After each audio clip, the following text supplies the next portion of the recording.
Welcome back to Yang Daily. Some great news to report today. Let's dive into it. First off, the UBI car parade in San Diego made the local TV news on KUSI. They had footage of the cars, an overview of what the protest was about, and an interview with an unnamed Yangganger who explained we need a bailout to the people, not corporations, and that the crisis is nowhere near from over. It's pretty awesome. Check it out below. We need more of this.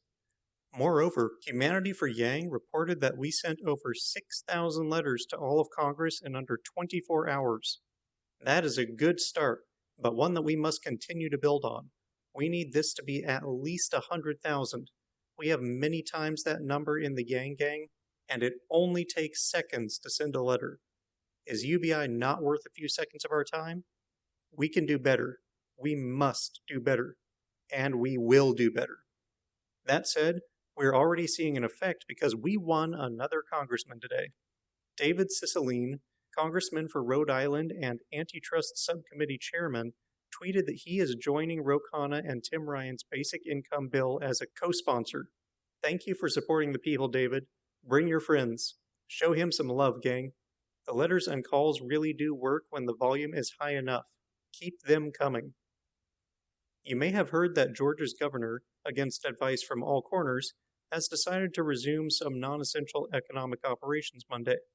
I trust I need not comment on the wisdom of that, but it has brought up another issue with the unemployment insurance. Namely, those whose employers are reopening will now lose their UI whether they return to work or not, meaning that they are now left with the choice between no income or exposing themselves and their family to a potentially deadly virus to regain their income. As always, wouldn't happen with UBI, but targeted aid is truly the gift that keeps on giving. Well, except that it specifically doesn't keep on giving, as it turns out. Congress had a choice. They chose this. Remember that. Georgia had a choice too. Meanwhile, food banks are seeing a massive increase in demand while experiencing a shortage in supply, with shameful reasons on both sides. The decrease in supply is due to the disruption in the restaurant industry causing increased demand for groceries, which in turn consumes the supply of excess and near expiration food that was normally donated to food banks. Despite the food that used to be going to restaurants still existing, apparently we can't figure out a way to repackage the industrialized sized packages into something fit to hand out to families. Really? This is the convergence of first world and third world problems if I've ever seen it. Hand that package off to the hungry people and I'm pretty sure they'll figure out something real quick. The increased demand at food banks, on the other hand, is pretty obvious. Congress refused to pass UBI, simple legislation that would provide help to everyone in the simplest way possible. This has taken demand from the already shockingly high normal volume of 1 in 7 Americans up to 2 or 3 times that amount. 1 in 7 normally depend on food banks? That is freaking insane. What the hell is wrong with us that we've allowed this to happen and continue to allow it to happen? Why haven't we taken real action en masse, shut down the economy with protests in the streets until the government agrees to end poverty? We have enough resources to feed everyone many times over, and we just choose not to. This has to end, and we have to end it. Every one of us. In better news, the highly influential International Monetary Fund, which has traditionally been a fan of only targeted aid, appears to be coming around to the idea of UBI in their recent report on responses to COVID.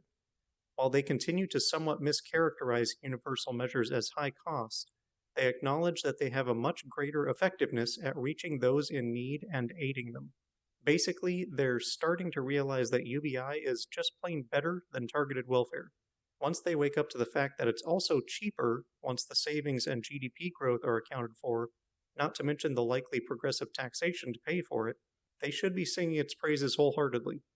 As the many governments consider the IMF in their decision-making process, this shift could be a very impactful one the world over. If you need more Matt and Tully in your life, let's be fair, who doesn't? They posted an hour and a half of goodness to YouTube in a general conversation about Yang Gang, including addressing the tragic friction between the gang and burners. Link is below.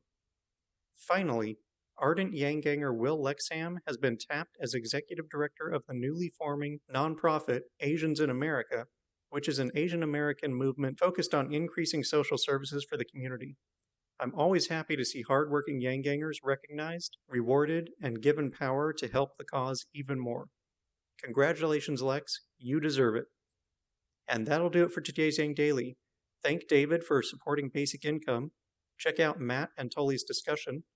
Visit bailoutthepeople.com to take action. Call the congressional switchboard to send the most effective message you can to your representatives. Ship a letter to both Congress and the Ways and Means Committee. Help recruit burners and others to the cause and get everyone to sign the petition to join the UBI movement. Flood all of Congress and the White House with calls, tweets, and letters, but particularly 5 calls a day, using ResistBot or Income Movement for easy contact. Help us reach out to other social justice groups to unite behind UBI. Print and hand out your neighborhood outreach cards. Get your taxes filed or visit the IRS portal so you can get your $1,200. Consult Humanity Forward, the Income Movement Aid Database, United Way, or the H3 podcast thread if you need help.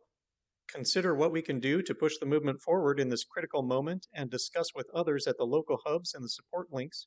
And don't forget to Yang Daily.